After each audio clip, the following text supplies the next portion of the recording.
ماتش الاهلي والزمالك بكره؟ ان شاء الله الاهلي هيكسب 2-0 وهيفرج النادي الزمالك اللي فرقه النادي الاهلي فرقه كبيره جدا ومش بالسهل اللي هي تخسر يعني. الاهلي والزمالك ده دوري لوحده. اتوقع ان شاء الله الاهلي هيفوز. ان شاء الله الاهلي هيكسب. الاهلي هو اللي هيكسب. حاسس انها هتبقى تعادل. ان شاء الله الزمالك يكسب باذن الله. الاهلي يكسب ويكسر فرحتهم باذن الله. انا اتمنى الاهلي يكسب، وفي نهايه الموضوع خالص مصر كلها تكسب. الزمالك هيكسب. انا متوقع هتخلص 1-0 للزمالك.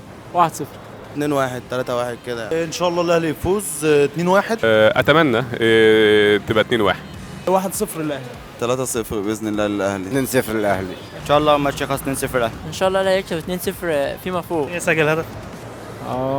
باسم يوسف. باسم مرسي. يمكن باسم مرسي، يمكن يعني عندك كذا لعيب في نادي الزمالك. ممكن خالد قمر. يسجل هدف الاهلي. ان شاء الله عمرو جمال واحمد عبد الزاهر ان شاء الله ممكن يصلح جون كده ولا حاجه. هو عماد متعب هو اللي بيلعب هيسجل جون، وعندك عبد الله السعيد ممكن يجيب جون الثاني. عبد الله السعيد ووليد سليمان.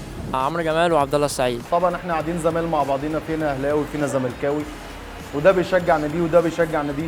مفيش مشاكل لما نشجع بروح رياضيه حلوه.